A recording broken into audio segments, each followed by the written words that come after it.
Looking at this face, these eyes, and the tattoos all over his body, you can probably guess who he is. That's right, he is Michael, the main actor in the classic American film Prison Break. The story begins when Michael is getting a tattoo. The tattoo artist is very surprised. Why are the tattoos so simple yet he has to get so many? She really likes these tattoos, so she tries to admire them a little longer because if she leaves she won't be able to see such a work of art again in her lifetime. After saying thank you, she hurriedly goes home. Michael tears down the newspapers on the wall which contain news about his brother and other people he doesn't know. Next he takes some hard drives and goes out to the hallway to throw them into the lake. It seems like he is hiding something and doesn't want anyone to find out.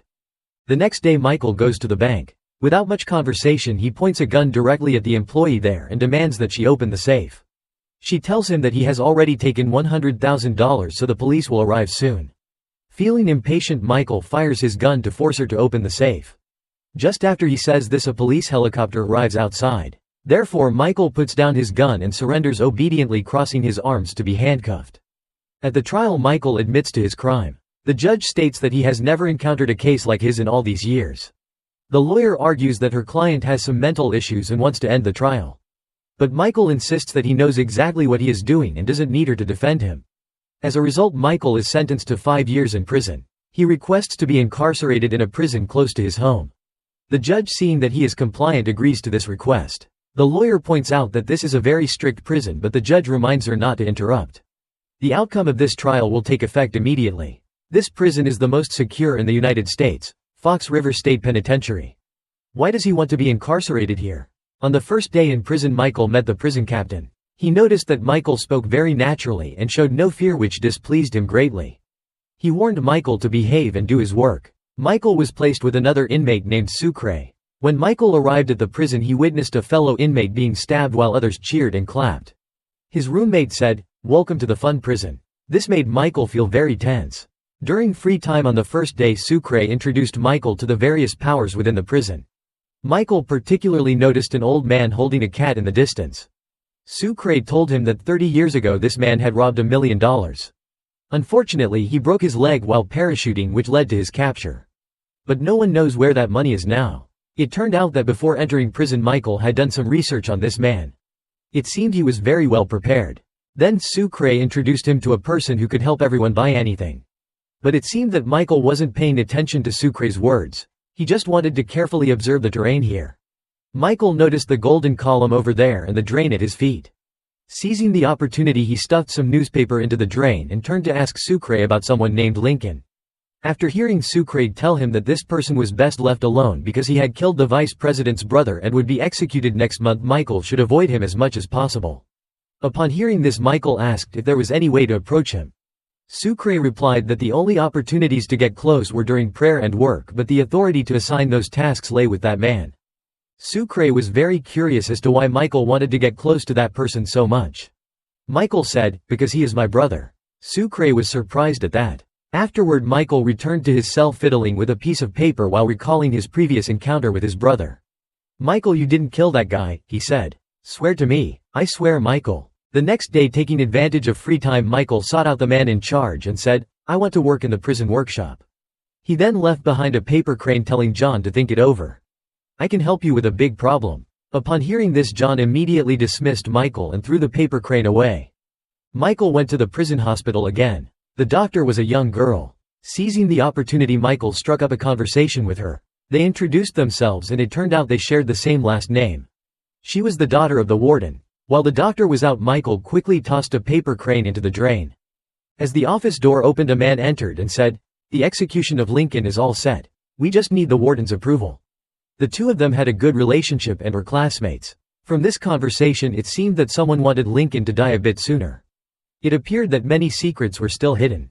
During prayer, Michael met Lincoln and told him about his purpose for being there, saying he wanted to help Lincoln escape.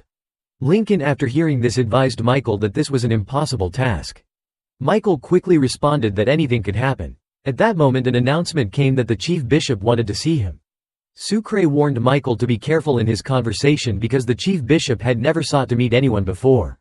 Michael went to his office. He said, "I've reviewed your documents and know you're an architect. Now I'd like to ask you for a favor. In return, you can come here to work 3 days a week." He then took Michael to another room saying that his wife really liked a design and wanted Michael to help complete it before their 40th wedding anniversary as a gift. The basic model was already done, but the empty columns seemed to have some issues that he wanted Michael to help finish.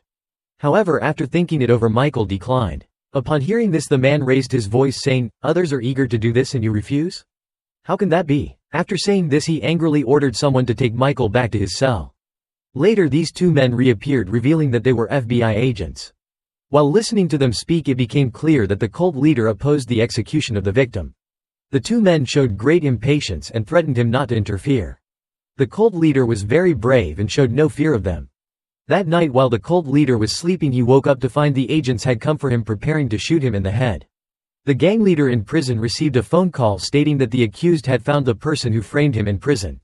In the letter, a paper crane was left behind which he knew was made by Michael. Taking advantage of free time, Michael went to the drain where he had previously discarded the crane and saw the crane he had thrown away in the medical room there as well. This indicated that the drains of these two places were connected. The gang leader approached Michael and immediately asked about the news of the traitor. He demanded to be allowed to work in the workshop before he would talk. The gang leader was already very impatient. At this point, Michael wanted to make demands of him, so he told his subordinate to beat Michael. At this moment, the guard fired shots to suppress them. Michael was then summoned to the warden's office where he wanted to impose a 90-day lockdown on him. Michael looked at the calendar on the desk. If he waited until the end of his lockdown, there would only be 30 days left until his brother's execution. That would mean everything would be in vain, so Michael had no choice but to agree to help the warden fix the birthday gift model. Only then did the warden agree to lift the lockdown. After that, Michael returned to his cell. The guard brought him a work permit for the workshop. Michael could now meet his brother. When Lincoln saw Michael, he immediately asked about the escape plan. Michael said that getting out was just the first step, glancing at the cat caretaker. He explained the entire escape plan to Lincoln and assured him that he had prepared everything well and had researched the people he could leverage. Then Lincoln asked about the fence surrounding the prison. Michael pointed out the secret of the tattoos on his body. In the previous episode, it was mentioned that Michael had intentionally gotten himself imprisoned and had drawn the prison layout on his skin, wanting to rescue his brother before the execution.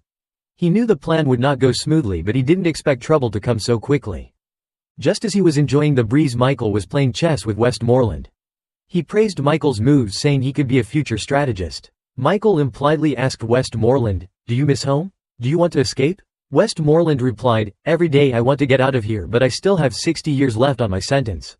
In this lifetime, escaping is impossible." At that moment, Michael boldly said to Westmoreland, "I'm planning a way to escape from here." Westmoreland then told him, "Who do you think you are wanting to leave after just one day? Do you think this is home? You want to go, but if you're here you might as well settle in. You'll get used to it." It seemed that not only Lincoln but also Michael's brother did not support his escape plan. Even Westmoreland laughed at how arrogant he was. Westmoreland continued, saying the next battle he needed to think about was not how to escape but how to avoid trouble. Michael turned to look at the inmates in the yard who were eager to stick their heads out. It seemed that it was very difficult for the prisoners to unite. Westmoreland said that everyone wanted to win, just like cats that couldn't be locked up with dogs because they were born to be rivals. Returning to the dorm, Sucre was doing push-ups. Michael took a mirror to see the drawings on his arm, then took a pen to write a few words and numbers on paper. At that moment, the prison guard unexpectedly burst in for a check. Sucre told Michael to quickly hide his stuff, reminding him that there was a knife for self-defense under the table. Michael sluggishly failed to hide the knife in time and turned around to be caught by Warden Bellick. Bellick, who was always looking to cause trouble for Michael, had now found a legitimate reason. Just then the chief warden stepped up from behind holding the knife and asking Michael about it. Michael didn't dare say anything and the chief warden had Sucre locked up. Bellick, witnessing the chief warden's favoritism towards Michael, felt jealous and harbored even more resentment towards him. He warned Michael that the chief warden could only manage during the day, while at night the warden was the one in charge. That week, Michael and Lincoln encountered each other again. Lincoln asked Michael about the next plan. Michael revealed that the infirmary was the most loosely guarded place and was crucial for escaping, so he had to pretend to have diabetes. This way he could frequently visit the infirmary to prepare. After hearing this, Lincoln opposed Michael's plan, arguing that it involved many people and was likely to lead to problems. Furthermore, those people were quite cunning and not easy to trust. During this time, Michael often sought out the seat in the stands, using his hands to search for the long screw on the chair. It turned out that before entering prison, Michael had conducted an investigation. He had written a series of numbers on a prison map. 11121147. Michael had to find the screw that matched this pattern. So he casually sat down on the chair and took out a coin. While preparing to turn the screw, a fellow inmate next to him reminded him that he was sitting in the wrong spot. Just as he finished speaking, the rightful occupant of that seat appeared. He was Bagwell, a notorious figure accompanied by a white guy who was following him. He stepped forward and signaled to Michael that he could continue sitting in his seat and complimented Michael on his handsome appearance. He asked Michael if he was looking for help to avoid getting hurt in this black and white battle. It seemed Bagwell's persuasive skills were not exaggerated. He explained the dangers of escaping while trying to convince Michael. But Michael firmly refused. Bagwell, angry after hearing this, ordered Michael to leave. Not wanting to cause trouble, Michael gave up. There was only half of the screw left to turn before it was done. On the second day, while enjoying the breeze, Michael continued to turn the screw.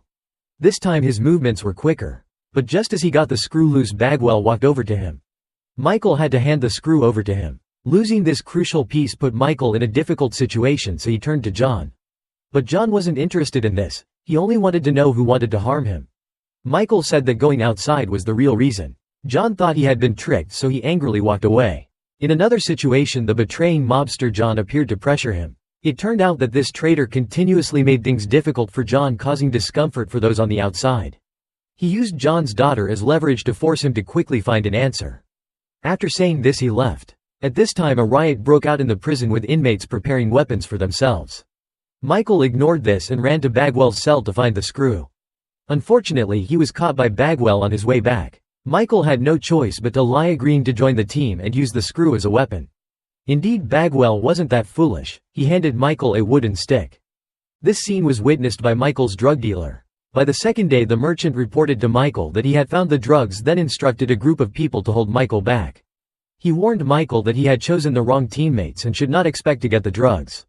Michael tried to explain, but it was useless. This medicine was the only way for him to disguise having diabetes. Without this medicine, he couldn't enter the infirmary to prepare for the escape plan. Just as he retrieved the screw, he lost the medicine again, putting Michael in a difficult situation once more. It was time for some fresh air again. This period was anything but peaceful. The storm of the prison had finally arrived. The warden released all the inmates and they immediately engaged in a massive brawl. Before Michael could react, he was spotted by Bagwell and his group, who charged at him. Faced with such a situation, Michael could only fight back and reclaim the screw from one of his group members. At this moment, a merchant from the upper level also saw the scene. That member of the group was unwilling to concede defeat and attacked Michael again. At that moment, he was stopped by a black inmate who stabbed him in the chest, causing him to fall into Michael's arms.